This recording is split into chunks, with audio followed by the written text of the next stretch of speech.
Hey everyone, welcome back and happy Tuesday. All right, guys, well, we're back to talk about Mr. Andy Cohen himself, who has kind of overly exposed himself, but also there's a former husband of one of the Real Housewives of Beverly Hills alum who is claiming that the show was the demise of their relationship, which I thought was really interesting. So I started going through and listening to what he had to say about it, and I'm like, it wouldn't be the first time that one of the husbands of one of the housewives said, the show did all up for us, which means we have a lot to talk about. So before we jump in, you guys know how this works. Smash the like button, show some love, hit that notification bell. And again, Anchor Watch tonight at 11 p.m. Eastern. I will post it in the community tab. With that, let's jump right in. It's time for all your binge-worthy pop culture news. Welcome to Up and Adam. Okay, you guys. Now, this is probably TMI for most people, and I'm actually surprised that he even shared this, but he's still a person. Andy Cohen kind of exposed maybe too much, maybe something that none of us were asking for, but he did. Hold on. Here we go. Unless you were asking for it. I wasn't. So, Andy Cohen boldly answers NSFW questions about his sexual escapades. Andy Cohen had no issues revealing who is in charge when it comes to sexual escapades. Now, during Monday's podcast episode of Hello, Isaac, host Isaac asked Andy Cohen for a friend if he was a top or a bottom. Without hesitation, the Bravo honcho simply replied, I'm a top. Now, when the host pointed out that it was an easy answer for him to say, Andy noted, because the answer was readily available. I wish that I could. I need to loosen up, as they say. Okay.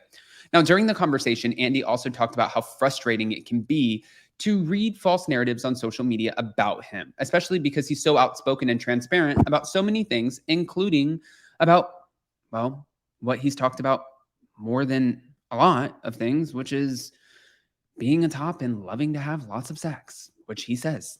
I think I get very sensitive when I see kind of judgments about myself on Twitter that aren't true, where people are like, he's not really raising his kids. He has a bunch of nannies and he's not really doing it. Or there's a narrative that I like some particular drug that I don't.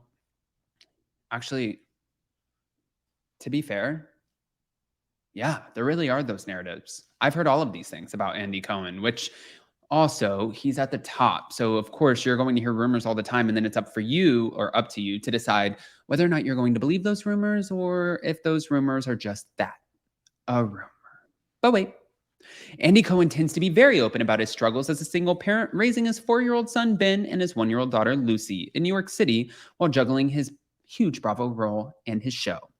Here I am, I overshare everything, and now you're believing this horrible thing about me. That kind of upsets me. Okay. Previously, Andy Cohen had made yet another NSFW confession. He believes that he and bestie Anderson Cooper could have really good threesomes. A threesome is what it would take because we are truly just friends. We really are. He jokingly added that maybe he's looking for a throuple situation. It's weird because if you guys, I mean, I didn't know this until now, but Anderson Cooper and Andy Cohen, they're best friends, but they first met after they were set up on a blind date in the early 90s. But before it even happened, they decided to call it off. That's good because they became friends for a long time. But I still can't believe, not even me and my allergic reaction and my allergies, I can't believe that Andy Cohen is sharing as much as he shares. But then again, I guess when he's asking everybody else about their business on Watch What Happens Live and when it comes to Bravo and all of these other things, then yeah, people probably expect him to do the same, even though he's not on reality TV, but everybody wants to know, or at least those people did. Anyways, let's get back into some Beverly Hills drama. You guys remember Dr. Paul Nassif, right? He was the one who was married to Adrienne Maloof.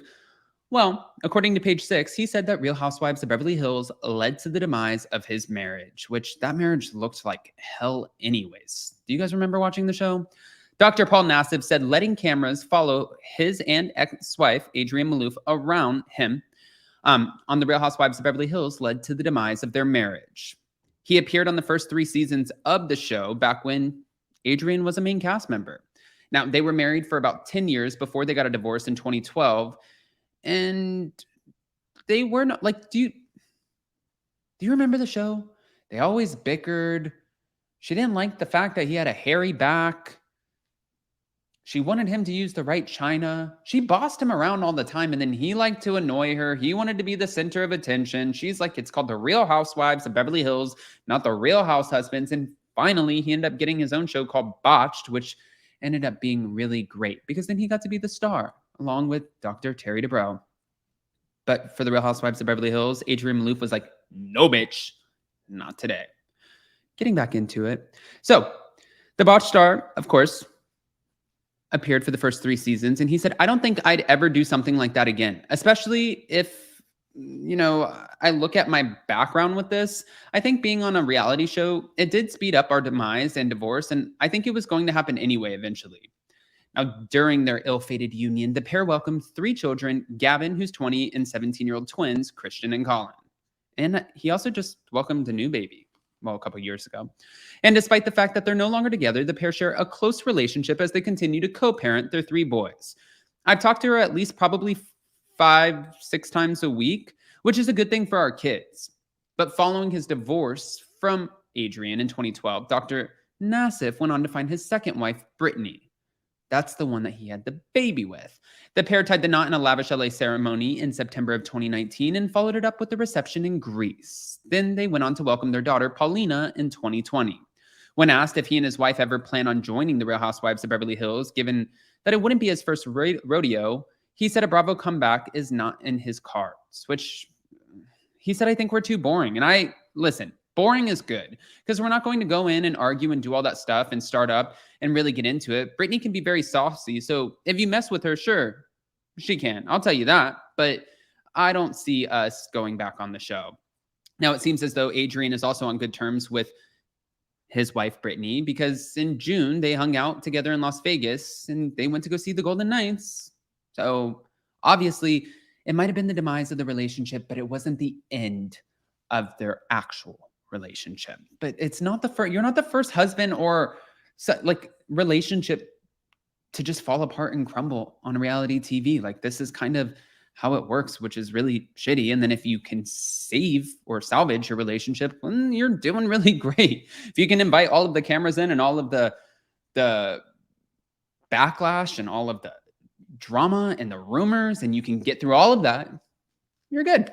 Go on reality TV. Anyways, I want to hear what your guys' thoughts are, especially about Andy overexposing himself and then the Dr. Nassif, Adrienne Maloof of it all. So before we go, do all the YouTube things, smash the like button, show some love, comment below. And again, don't forget, check the community tab. We're going live tonight for Anchor Watch at 11 p.m. Eastern. Love you guys.